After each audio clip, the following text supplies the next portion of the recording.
નમસ્તે વિદ્યાર્થી મિત્રો, વિમળા વિદ્યાલય ઈ લર્નિંગમાં તમારું સ્વાગત છે.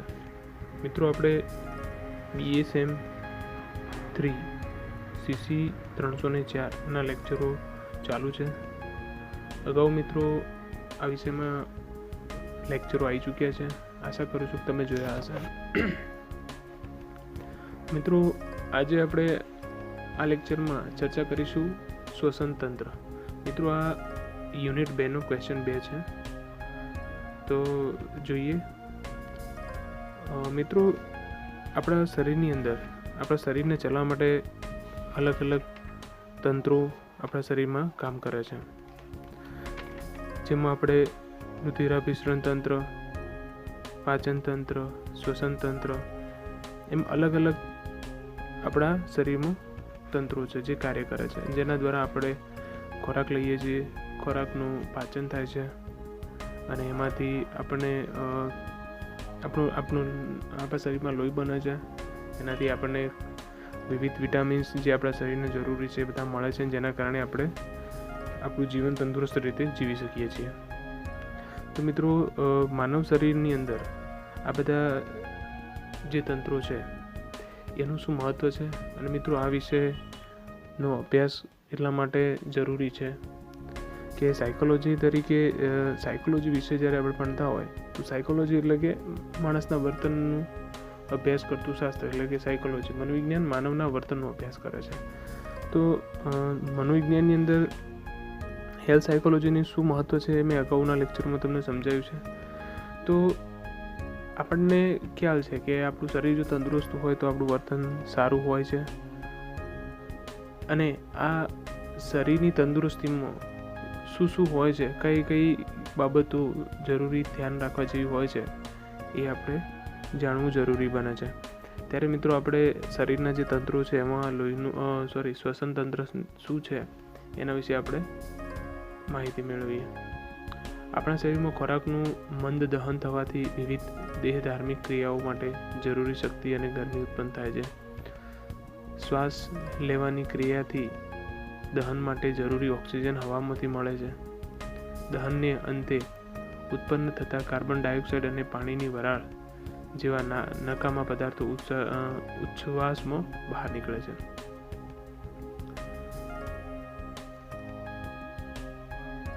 મિત્રો, શ્વસન તંત્ર શું છે એને જોઈએ તો નાક, ગળું, શ્વાસનળી, શ્વાસવાહિની, ફેફસા અને ઉદરોપટલ શ્વસન તંત્રના મુખ્ય અવયવો છે. મિત્રો, જે આ જે સિસ્ટમ છે શ્વસન તંત્રની,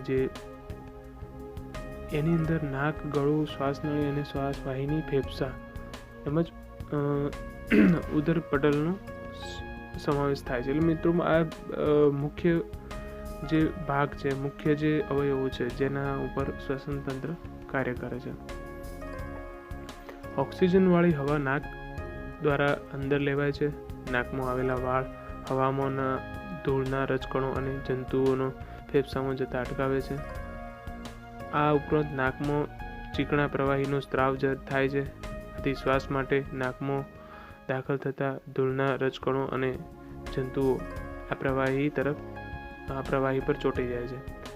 આ ઉપરાંત નાકમાં પસાર થતી હવા નક્ષોમાં શરીરના તાપમાન જેટલી ગરમ થાય છે. નાક માટે લેવાયેલી હવા ગળામાં થઈ શ્વાસના માર્ગે ફેફસામાં પ્રવેશે છે. મિત્રો, એટલે કે આપણા જે શરીર નાકની અંદર જે આ બધા જે જરૂરી તત્વો છે, એટલે કે નાકની અંદર આપણે બાલ હોય છે, એ બધા જરૂરી છે, કારણ કે એક ફિલ્ટરનું કામ કરે છે. આપણા શરીરની અંદર જતા રજકણો છે, બેક્ટેરિયા છે, એને આપણા શરીરની અંદર જતા અટકાવે છે. શ્વાસનળીના નીચેના છેડે 2 ફોટા હોય છે, તે માટે ફોટાનું શ્વાસવાહિની, તે ફોટાને શ્વાસવાહિની કહેવામાં આવે છે. એક શ્વાસવાહિની જમણા ફેફસામાં થાય છે અને બીજી શ્વાસવાહિની ડાબા ફેફસામાં થાય છે. છાતીની બંને બાજુએ એક ફેફસું આવેલું છે. જમણું ફેફસું ડાબા ફેફસા કરતાં નાનું છે. ફેફસા વાદળી જેવા સ્થિતિસ્થાપક હોય છે. ફેફસા પર 2 પડવાળું આવરણ હોય છે. આ બંને પડની વચ્ચે તૈલી પદાર્થ હોય છે. આથી શ્વાસ શ્વાસોશ્વાસ દરમિયાન એના પર દબાણ થવા છતાં ઘર્ષણ વિના સરકી શકે છે. ફેફસામાં દાખલ થયા પછી શ્વાસ વાહિનીમાંથી અનેક શાખાઓ નીકળે છે. આ દરેક શાખાઓને વાયુવાહિની કહે છે. વાયુવાહિનીને છેડે દ્રાક્ષના ઝુમખા જેવી વાયુ કોષો આવેલા હોય છે. બંને ફેફસામાં આશરે 30 કરોડથી વધારે વાયુ કોષો છે. મિત્રો, આ જે પ્રશ્ન છે તમે એનો સ્ક્રીનશોટ લઈ લેજો અથવા પોઝ કરી અને તમે તમારા નોંધી લેજો નોટબુકમાં. ત્યાર પછી મિત્રો જે મુદ્દો છે એ આપણે જોઈએ.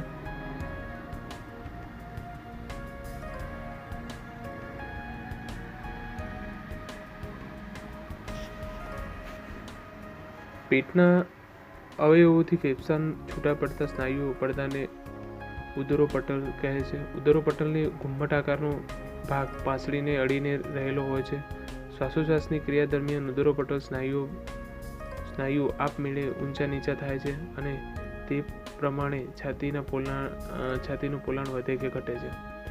ઉદરોપટલ આપમેળે ઊંચો થતો અનૈચ્છિક સ્નાયુ છે.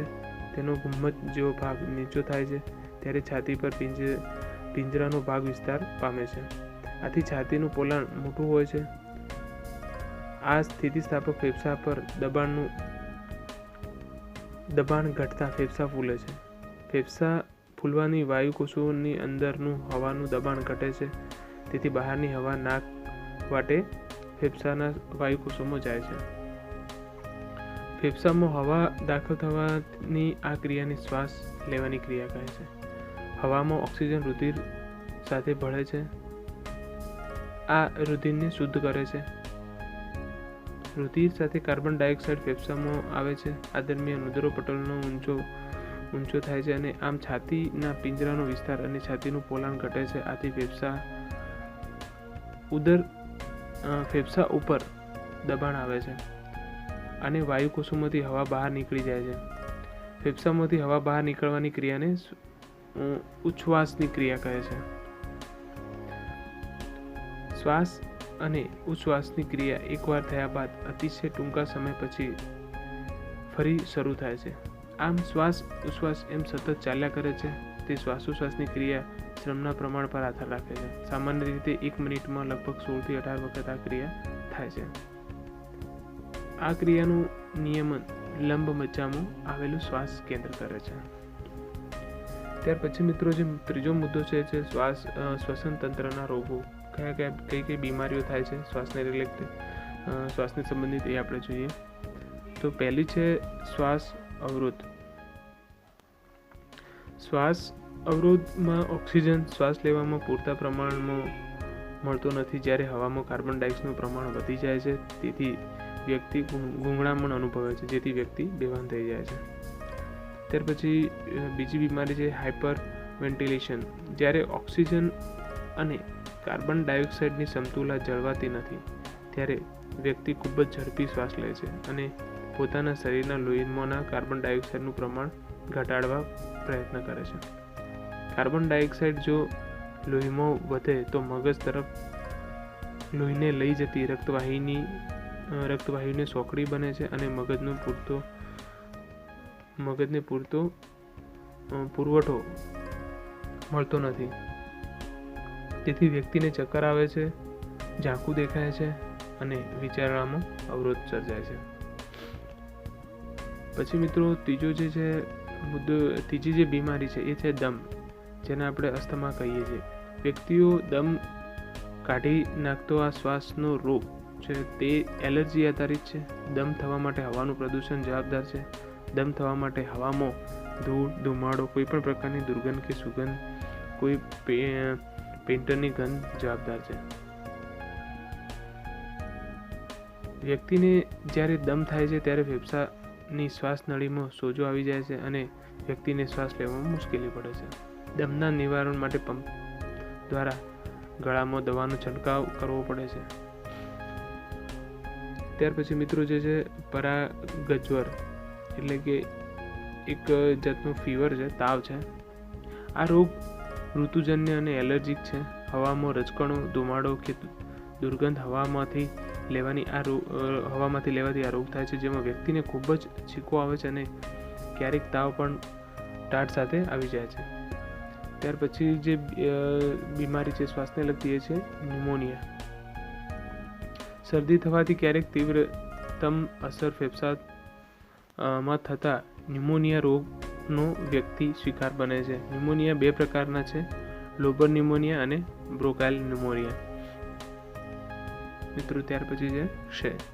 ભારતમાં ક્ષયને પહેલાં રાજરોગ તરીકે ઓળખવામાં આવે તો હવે તે રોગ નિયંત્રણમાં છે. આ ટીબી બેક્ટેરિયાને લીધે થાય છે. ત્યાર પછી 7મો જે રોગ છે એ છે ફેફસાનું કેન્સર. અત્યારે તમાકુનું સેવન વધ્યું છે. અતિશય ધૂમ્રપાન અને વાયુ પ્રદૂષણને કારણે ફેફસાનું કેન્સર થાય છે.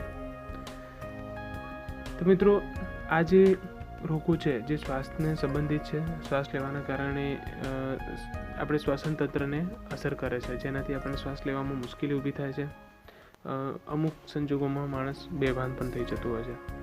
તો મિત્રો આપણે જે શરીરના તંત્રો જે જોઈએ છીએ અલગ અલગ, એમાંથી આજે આપણે જોયું શ્વસન તંત્ર શું છે, શ્વસન તંત્રની આપણે સમજૂતી જોઈ અને એની આ બીમારીઓ જોઈ. મિત્રો આ જે પ્રશ્ન છે આમ ટૂંકો પ્રશ્ન છે, પણ આ પ્રશ્નમાં 2 પૂછી શકે છે કે શરીરના તંત્રો જણાવી, શ્વસન તંત્ર અને પાચન તંત્ર વિગતે સમજૂતી આપો, એવો પ્રશ્ન પૂછી શકાય છે.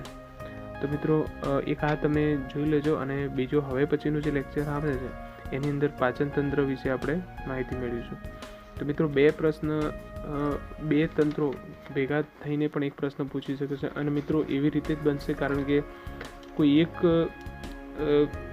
તંત્ર વિશે માહિતી આ જે રીતે આપેલી છે ટૂંકમાં એ રીતે નહીં હોય, એને આપણે થોડુંક ડીપમાં લખવું પડશે. તો એના માટે પ્રશ્ન જે રીતના માર્ક્સ છે એ પ્રમાણે એની ક્વોન્ટિટી પણ વધશે.